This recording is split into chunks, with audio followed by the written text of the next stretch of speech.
So there are a couple of more things about the Amitabha practice that I wanted to mention that weren't in the recording from yesterday.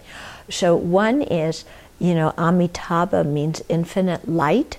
And so when you're chanting the name of Amitabha, sometimes, especially if your mind feels very gloomy, if you feel really obscured, you know, with a lot of afflictions, then to focus on the meaning of the name when you're saying Amitabha and really calling out to Buddha Amitabha for infinite light. It's like, I need some light in my mind. My mind is too heavy. It's too obscured right now. Yeah, and so that can really deepen your refuge.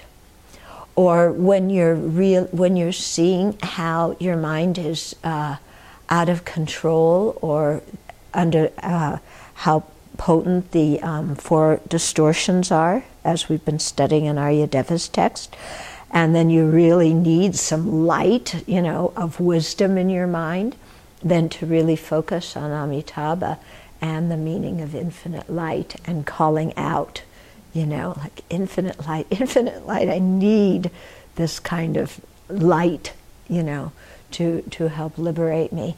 And then to focus on the light coming from Amitabha into you, purifying, okay?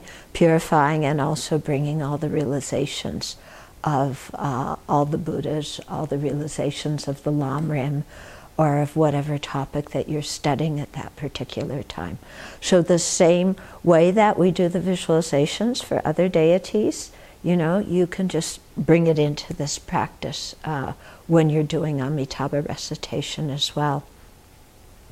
And then the question also came up about dedicating, because there's many prayers in our tradition where we dedicate to be reborn in Sukhavati Pure Land.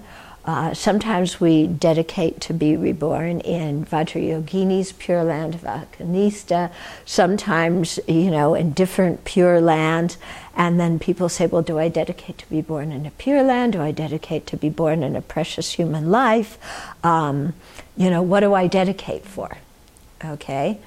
So I think that depends on the individual. Some people may feel very attracted to rebirth in a Pure Land and dedicate for that. Some people may feel more attracted to, you know, doing the highest class Tantra practice here on earth, for which you need a human body. Not, you know, some Pure Lands do, you know, like Vajrayogini's Pure Land, you would be able to do the highest class Tantra rebirth practice, but I don't think in Amitabha's Pure Land that's done. So then you may prefer to pray for rebirth as a human being. There's also, you know, verses where we dedicate to be reborn in Shambhala. So you may feel a closer connection to that Pure Land if you're doing a lot of Kala Chakra practice. I don't think, my personal opinion is, given that in the tradition there are so many different dedication prayers for different Pure Lands and different things, I don't think that you're going to go wrong by saying all those different prayers. You know, that if you focus on praying in Amitabha's Pure Land, that means that you're never going to get a precious human life, or that if you dedicate for having a precious human life, you won't be born in Amitabha's Pure Land. I don't think that, you know, I mean, personally speaking, I'm just hoping not to be in the lower realms and to not be separated from the Dharma. Aside from that, whatever Pure Land it is, whatever precious human life, as long as it's a precious human life where I can really meet the Dharma, I'm going to be happy. Yeah? So I don't think you need to worry about, if I dedicate for this, then it precludes all the other ones. Okay?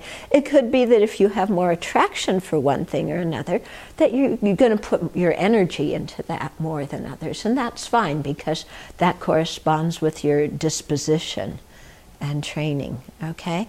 But like His Holiness keeps emphasizing, really use this lifetime to make progress in our practice, and not just pray to be reborn in a Pure Land in the future for that purpose.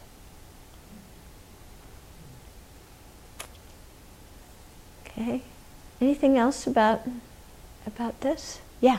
Why is it important to have a very clear visualization of the Pure Land? Is that part of it? Okay, why is it important to have a clear visualization of the Pure Land? When you do, then you feel much more that you're in the Pure Land. Okay? A clear visualization gives you much more of a feeling that you're actually there. Okay?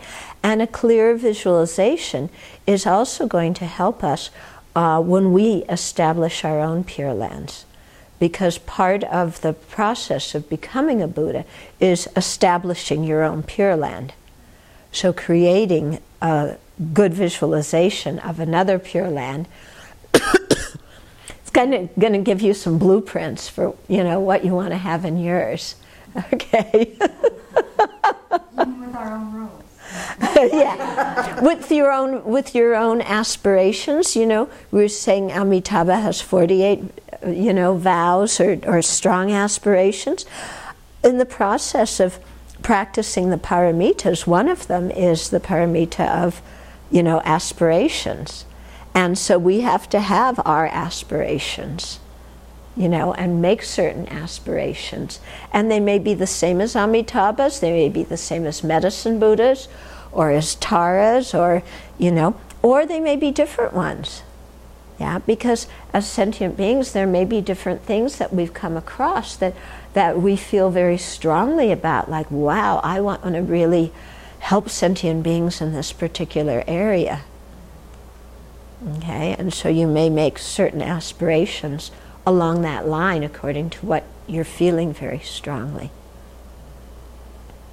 Would you say that doing this kind of visualization is what helps you to train in pure perception? Yeah, it definitely helps you train in pure perception, and that's an important quality in tantric practice, is to have pure perception of yourself as a deity, the beings around you as deities, your environment as a Pure Land, And the idea of having that pure perception is not that you're whitewashing everything, but it's to help you not to generate afflictions. Okay? So it's not that you see somebody murdering somebody else and you say, oh, well, this one must be Yamantaka killing somebody and transferring his mind to a Pure Land, so I'm not going to report it to the police, or I'm not going to interfere and protect that person. That's the wrong way of understanding Tantra, okay? But, you still intervene, okay?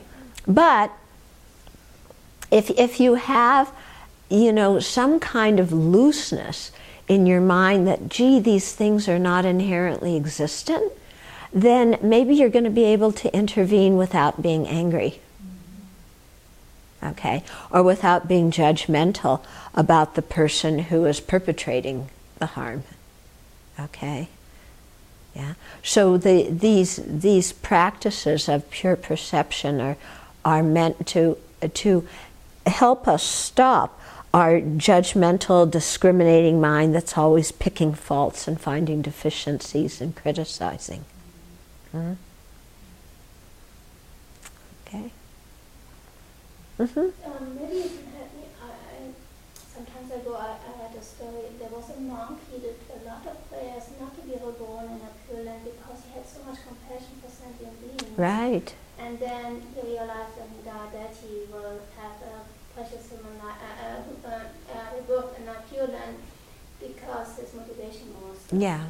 So that's it. What I want to say. What I want to say is the motivation is the most important thing. Right.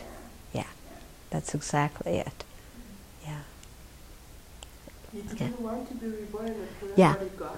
Yeah, what happened is there was one person who was a great practitioner of compassion, and on his deathbed he was praying not to be reborn in the Pure Land because he was praying to be reborn in the lower realms so he could benefit sentient beings. But as it turned out, he was having visions as he was dying of being reborn in the Pure Land, because of the purity of his motivation, even though from his side he wanted to be reborn in the hell realms to help sentient beings. Yeah. Whereas we're like, I want to be born in the Pure Land. Forget bodhicitta. I just want to be there so I won't be in the hell realm. Yeah. So that's why it isn't just sufficient to pray to be reborn in the Pure Land. You have to actually cultivate bodhicitta, and that bodhicitta is willing to be reborn in the hell realms or willing to experience difficulties for the sake of sentient beings. So that's something actually to practice with in our daily life, When we have some small inconvenience in our life or some small painful feeling, to say to ourselves, oh, this is something that I want to learn to work with, because if I'm going to be a bodhisattva, I'm going to have to, overcome being distracted by these inconveniences and being distracted by getting angry at things and so on, So these small things that happen on a daily basis, instead of getting so agitated about them, these are just things for me to practice with so that I develop the power of endurance, of patience, of fortitude.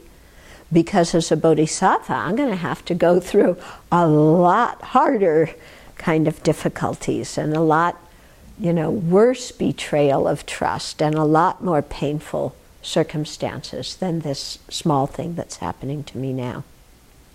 Yeah, so it's very good to help us, if we think like that, that helps us in our daily life to train our mind, and not get so, oh, you don't like this, oh, you don't like that, But just, okay, yeah, I don't like it, but I can endure it. Yeah, and it's not going to kill me, and I don't need to complain, and I don't need to make myself a superstar for enduring it. I can just practice with the situation.